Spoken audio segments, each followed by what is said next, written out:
Today, we will guide you through the process of uploading media to your library on Twitter using your PC. Follow these simple steps to easily add your media files. First, ensure that you are logged in and accessing studio.x.com, the platform for managing your media on Twitter. Next, locate and click on the Upload button situated at the top right corner of the page. This button is your gateway to adding new media content to your library.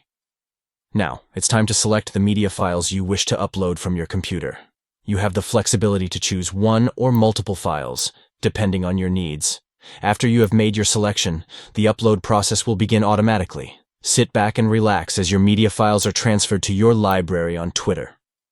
By following these straightforward steps, you can effortlessly upload your media files to your Twitter library, ensuring easy access and organization of your content. Stay tuned for more helpful tips and tutorials to maximize your Twitter experience. Thank you for watching.